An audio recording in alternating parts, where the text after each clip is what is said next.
Dodie, it's December and the nights have closed in here in the Northern Hemisphere. And because of the pandemic, our appetite for the outdoors is still here, even during the working day, right? You do walking meetings, isn't that right? Every day I am out and about. I call it doing a meeting on my feet. And so where do you walk on these peripatetic meetings? Fortunately, there's a lot of forest to choose from in Sweden, and I live close to one or many, so I am out with the trees. So you know what I love about the forest? Do tell. Mushrooms. The fungus mushrooms. obsession that you have. Here we are. We finally got to the episode on fungi and their role in our world. So that is what matters in this episode of Discovery Matters.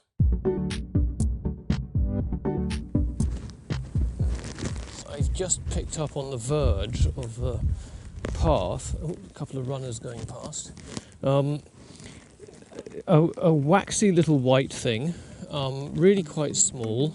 I think the gills are decurrent. Does that mean they're attached to the stem and they go down when they attach? Yes. Yeah, so it sounds like you might have found a snowy wax cap. A snowy what? And who is that? Yes, a snowy wax cap, and this is Clare Blencowe. I work for the Sussex Wildlife Trust, where I manage the Sussex Biodiversity Record Centre. So what I do for a living is work with sort of volunteer naturalists and recording groups in order to gather data about our county's wildlife. My hobby is going out looking at mushrooms and fungi. And we were on an extreme socially distanced mushroom foray. So we were actually about 90 miles apart from each other, but talking on the phone as we walked. It was raining.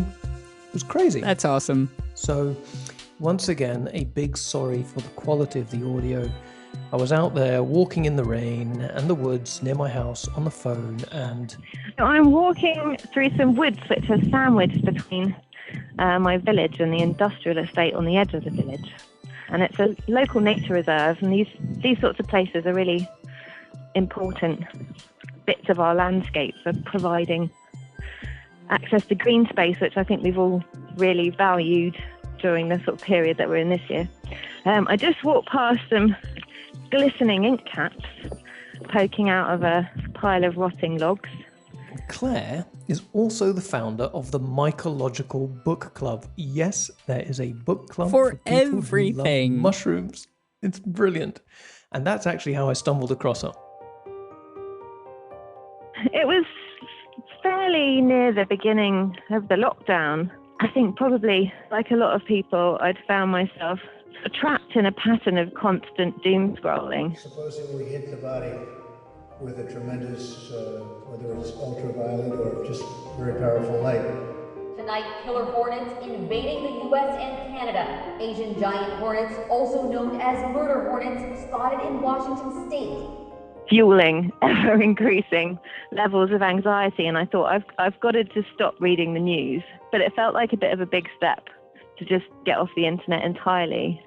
So I sought refuge in the Biodiversity Heritage Library, which is a website that has sort of overseen the digitization of just a huge amount of historic literature relating to biodiversity across the whole world. And you can sort of get yourself in there and read books and look at illustrations from previous centuries. And I found it a wonderful escape and also really fascinating because in the 19th century, people had a completely different way of writing about natural history. And I thought, this is so interesting. I'd love to talk to other people about this. And of course, Twitter makes that really easy to just set up a Twitter page and tell people that you've got a hashtag. I think at that point, there were about 2 other people who said they'd join in. It was just at a time when all social engagements were off. So I thought, do you know what would be really nice? It'd be nice to have something to look forward to, something that's a date in the diary, an allotted time to sit down and talk to people about something, like how a book club works. So it was really that simple. So it's the first Tuesday of every month on Twitter. The hashtag is #MycoBookClub. The Twitter account is the same, actually, @MycoBookClub. and you'll be surprised at just how much there is to read out there and how many people there are interested in mushrooms and fungi and discussing books about them. Anyway, back to our extreme socially distanced fungal foray. I just walked past some glistening ink caps poking out of a pile of rotting logs. There's a whole sort of group of different mushrooms that get referred to as ink caps. And they're so-called ink caps because they have this feature of dissolving gradually over time. So they sort of turn into a sort of inky, dripping consistency, which just sort of will drip down from the edge of the cap. So one that people might be particularly familiar with is the shaggy ink cap, or the lawyer's wig, and that one's bullet-shaped, big white mushroom, quite tall. Gradually, as it matures, the base of the mushroom will sort of kick out, and then it will gradually start to dissolve from the bottom towards the top. It's covered in these sort of glistening, tiny glistening mica-like particles, which gradually wash off with the rain. But if you catch them when they're just emerging, they can look quite sparkling. And this for me is just like the joy of it. You can just go out into the fields and the woods and immerse yourself in the landscape, and you're right at the frontier of a huge body of incredible science that we utterly depend on, but we just know so very little about. I can entirely believe that this hugely understudied kingdom of organisms does all sorts of interesting, useful stuff, which benefit people. I think kind of understanding the extent to which that can be applied to human existence is probably still in its fairly early stages, but I think it's a symptom of the fact that they've been so understudied for so long that it is this vast and exciting field that has so much promise. I can see why people get super excited about what fungi can do. Oh yes, I can vouch for that, having had to hear you rant about the amazing kingdom of the fungi. Yes, I can get a little overenthusiastic, but look, with good reason. I think one of the things that I'm always keen to get across when I'm talking to new people is the art of observing fungi, especially nowadays. It's a very attractive idea that you can just point your phone at something and get a photo of it and find out what it is, post a picture of it on the internet and somebody tell you what it is. But many species are quite cryptic or quite nuanced in their character. Kind of one of the joys of studying fungi for me is you really need to kind of put your whole self in it. So you do need to get down and look at it and look at the whole thing and learn the sort of terminology to help you understand the details of its kind of visual features. But you also need to sniff it, feel it. You need to interact with it in order to get an understanding of fungi's features. I think gaining more familiarity, more sort of comfort with touching fungi, observing fungi, and keeping ourselves safe just by washing your hands before you have your sandwich at lunchtime. I think just appreciating their incredible diversity and the sort of fascinating and weird features that they have. So I get they are understudied, but why suddenly so important? Well, it turns out we should all be in total gobsmacked awe of fungi. Because were it not for fungi, there would be no plants, no animals, no terrestrial life on Earth at all. About 500 million years ago, before plants had moved onto land, or the ancestors of plants had moved onto land, and these algal ancestors of plants were living in fresh waters, in lakes and rivers, when washing up onto these muddy shores, but unable to make a life in the open air where it was scorched and desolate and hot and seared with radiation. It was in these early moments that we think these algae struck up a relationship with some fungi who were able to scavenge in this solid ground, in this medium of the land, in this terrestrial place. The alga was able to eat light to produce this energy, these energy-containing carbon compounds, which it could then exchange were these fungi for mineral nutrients that they'd managed to scavenge from the ground, from the environment that they were living in.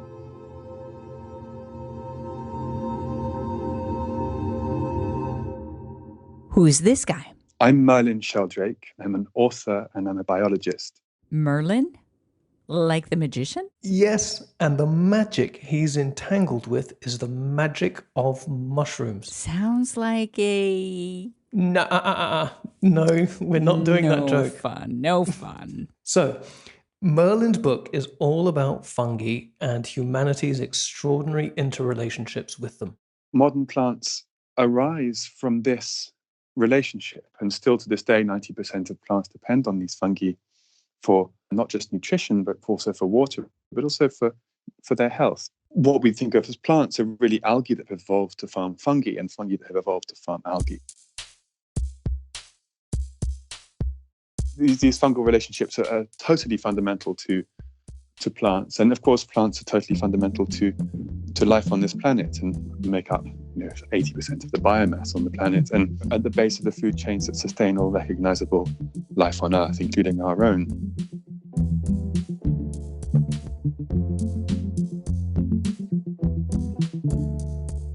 Okay, let me get this straight. 500 million years ago, fungi made a pact with algae to trade nutrients for carbon, and that gave rise to plants. No fungi, no plants on land, no life on land, no humans. Yep, so fungi, this kingdom of life, is kind of a big deal. They're like... It's kind of everything. Exactly, it's everything. They've only been a kingdom since like 1969 when they were pulled out of plants, right?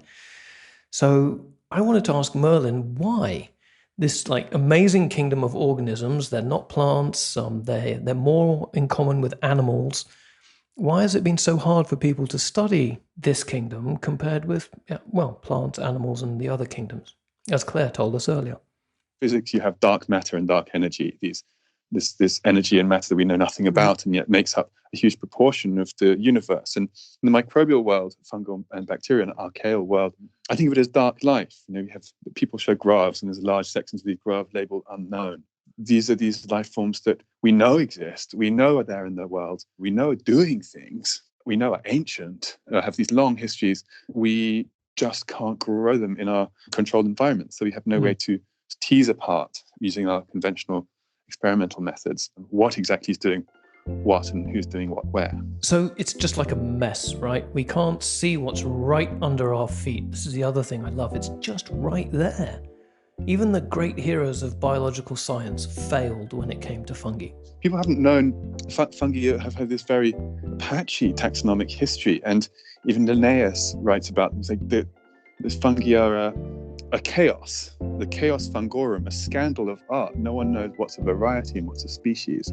People were still debating whether they were houses that insects built, up until the 18th century. And this comes to us from the classical writers who had a very unsystematic way of thinking about these organisms, partly because there was so little material to study, unlike plants, where you have all these shoots and leaves and roots. And Theophrastus describes truffles, but he only says what they aren't. He said they have no shoots, no leaves, no roots, no veins, and he can only say what they don't have. Oh, well, of course he's referencing the great Swedish biologist Carl von Linné. I know, there's just altogether too much Sweden already in this episode. We'll go even further, right? I'm loving it. Yeah. But Conor, this is changing, right? So now we are seeing this surge, delayed though it is, in the study of fungi and their practical uses. So why is it now? How come we have finally caught up to this? Well, in part, Merlin says it's because of the development of better scientific tools and ways of studying them. Just as these techniques have opened up new possibilities in other aspects of the life sciences, so they have in mycology, because you just simply have more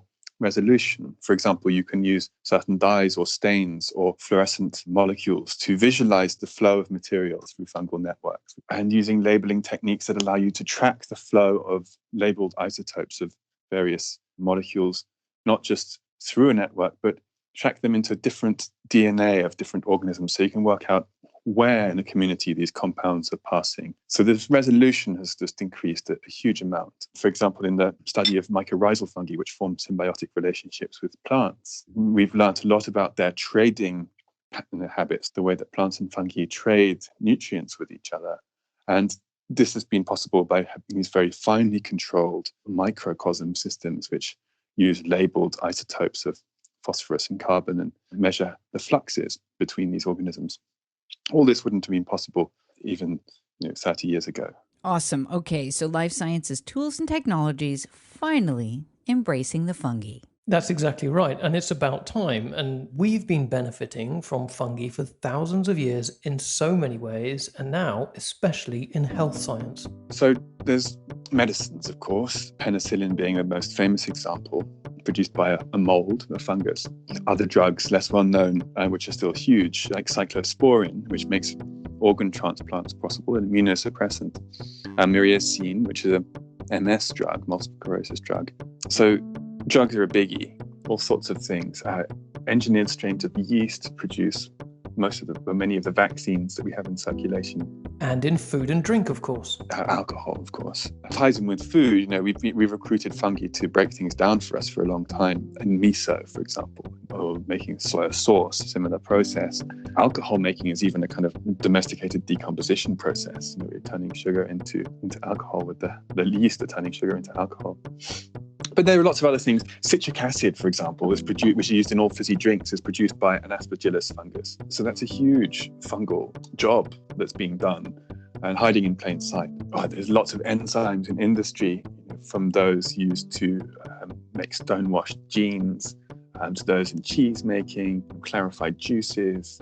So there's loads of things that they do and that they've done for a long time and that we don't think much about. Well, Conor, you are certainly making a good case for the debt of gratitude we owe to fungi. Everything good that comes on a weekend, like cheese, wine, bread, and beer. Totally. This is thanks to these little guys who are working hard for us all the time.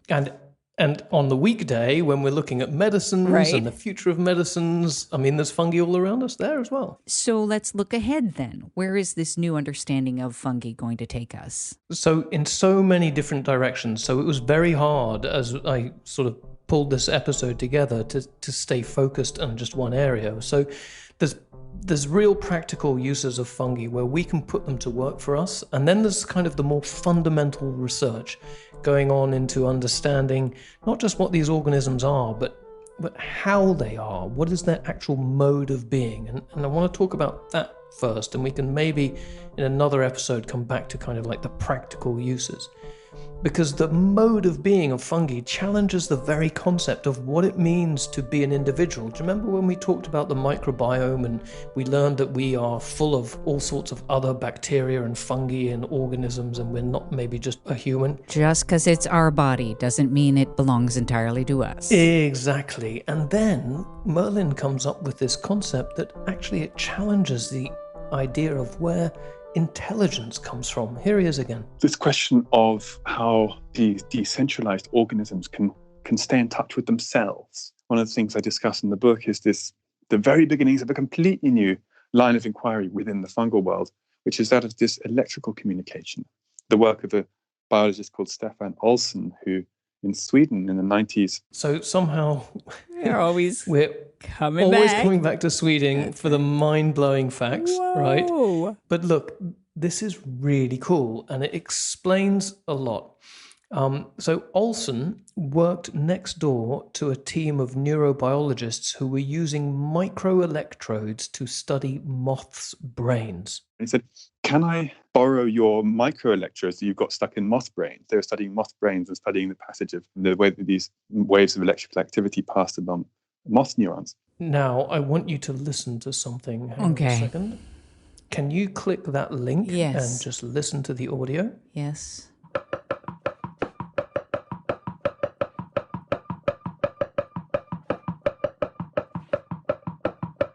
Can you hear that? I can. Isn't it funky? Sonic representation of the activity of the fungus as it eats the book. So, okay, but it's a representation. So these are instruments recreating the sounds. No, they're not instruments recreating the sounds. It is the bioelectric field being represented in an oscillator. And that's just the noise the oscillator makes as it records the bioelectric field of the fungus. That is completely freaky. So totally bonkers. And we'll come back to another little Myco song a little bit later on. But it is so meta, right? That is Merlin's book being eaten by a pleurotus, an oyster mushroom fungus. It's amazing. So it's talking to itself. It's like sitting at dinner with somebody who eats their food and like makes all the pleasure noises of something that tastes good. Yeah, it's brilliant. And actually, if you go onto Twitter and you find Merlin's Twitter account, you can watch him eat the fungus that ate his book. It's even better than that. I mean, it's like 7 levels of meta. But look, talking to itself, it depends on what you mean by talking, and it depends on what you mean by itself. And it gets even crazier because it seems that fungi really do sense their surroundings and react to them. He found that the fungus didn't just produce action potentials or action potential like spikes, but it seemed to respond with these spikes to its environment. So if you put a block of wood on this, wood rotting fungus, so this is food, this is a major event. The fungus, it increases the rate of firing of these electrical impulses, and you take away the wood and the rate of firing decreases. So the fungus is responding to its environment and in some sense communicating what it's finding and where it is to all the other parts of itself, and really quite rapidly, not slowly in the way that we might associate that plants would do that, much more the way an animal would do that. Yeah, just in the same way that you touch the floor with your toe and electrical impulses pass up your nervous system and communicate to the rest of your body that your toe is in this vicinity experiencing this kind of sensation. It's a very effective way for organisms to stay in touch with themselves, which is why we depend on it so greatly. And it's just fascinating that within the lives of these very different organisms, this kind of signaling may take place. These qualities of brains and neurons, these have their roots in much more ancient cellular traits that have existed for a very long time. Is Merlin actually saying that fungi think? And if so, when are they going to take us over?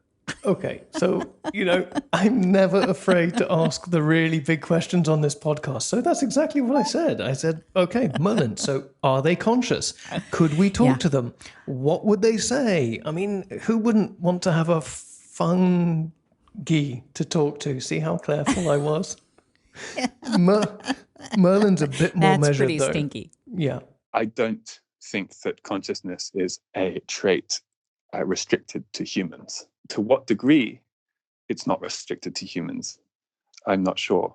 But if it was discovered at some point in the future that fungi had some kind of consciousness, I'd be very excited by that. And I would want to keep my mind open to the possibility that it might happen because I think it's a more interesting world. Isn't that just fabulous? It is fabulous. For thousands of years, people have known about mushrooms, but only very recently are we beginning to understand some of the real importance of, where they come from, the fungi that give rise to mushrooms. I think it's perfect that this is going to be a topic that we revisit.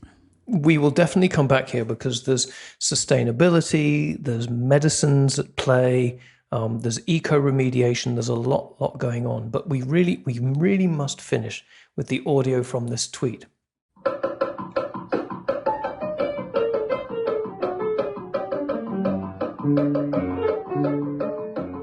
So that is Merlin accompanying his fungus eating his own book on the piano. What a brilliantly talented researcher. Couldn't we all be like that? I wish.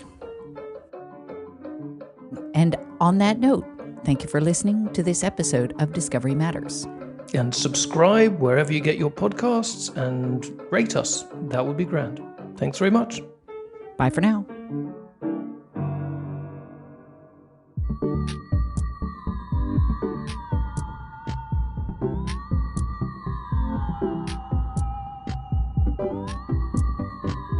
Our executive producer is Andrea Killen.